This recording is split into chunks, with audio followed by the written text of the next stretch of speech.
જવાના એ તો આવી જ જાહે, તો રહી જાય કોણ ભાઈ? તમે જ રહી જવાના હો. તો એના માટે ઓનલાઈન હે કે ભાઈ આમાં ચોરી થતી નથી, કેમ કે આમાં 70 શિફ્ટ હોય એટલે ચોરી કરવી બહુ અઘરી છે ભાઈ. કી શિફ્ટમાં કેનો વારો આવ્યો હોય બધું નક્કી કરવું, એ શિફ્ટનું પેપર ફોડવું જે ચોરી કરવાવાળા છે એના માટે એ બહુ અઘરું હોય.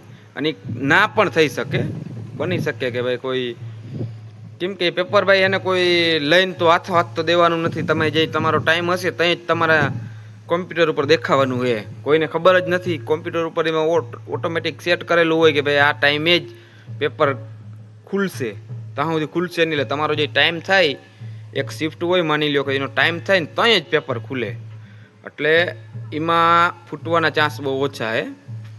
વિડીયો થોડોક મોટો થઈ જાય એટલે તમને હું પાછો બીજા વિડીયોમાં હજી આગળ ચર્ચા કરું, બરાબર છે? તો આપણે વાત કરી હતી કે ભાઈ પેપર ફૂટે સીસીના, તો એના માટે ઓનલાઈન પેપર બહુ સારું કહેવાય કે પેપર ફૂટવાની શક્યતા બહુ ઓછી છે, ચોરી કરે નહીં. અને જે લોકો કાયદેસર મહેનત કરે છે ને એ છોકરાઓ જ એને જ આગળ એને ચાન્સ મળે, બહુ સારું છે એ મારા હિસાબથી. એક તકલીફ એ છે કે ભાઈ એમાં નોર્મલાઇઝ માર્ક આવે એટલે એમાં કેમ ભાઈ શું થાય, એમાં નુકસાની શું હવે એની વાત કરું. તો કે ભાઈ માની લ્યો કે મારી શિફ્ટ છે, બપોરે 12 વાગ્યાની મારી શિફ્ટ છે, હું 12 વાગે પેપર દેવા જવાનો હોઉં, 12 વાગે બરાબર, મારી બીજી નંબરની શિફ્ટ છે મારી. તો હું 12 વાગે પેપર દેવા ગયો અને માની લ્યો કે એ 12 વાગ્યાની શિફ્ટમાં આવે, ઉપર સાહેબોને તો ખબર નથી પહેલેથી કે ભાઈ કોઈ છોકરો હોશિયાર છે, કોણ વાંચે છે, કોણ નથી વાંચતું. એને તો ભાઈ એના જે ક્રમ હોય એના પ્રમાણે જે કઈ આલ્ફાબેટ પ્રમાણે કે એ પ્રમાણે જેને નંબર સિરીઝ બાર પાડી હોય કે ભાઈ આવી રીતના આમ, કા ભાઈ કોઈ રજિસ્ટ્રેશન જે પ્રમાણે નંબર પાડ્યા હોય, એટલે એ પ્રમાણે મારી બીજા નંબરની શિફ્ટ આવી.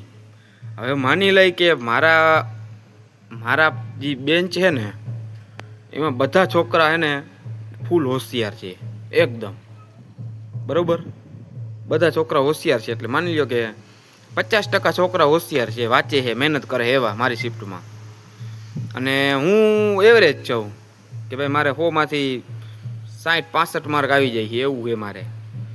તો શું થાય ખબર છે કે હવે તમારે જે, અને એક બીજી શિફ્ટ આવે એ વાત કરીએ કે બીજી શિફ્ટ એક આવી, માની લ્યો બપોર પછીની 3 વાગે એક શિફ્ટ આવી.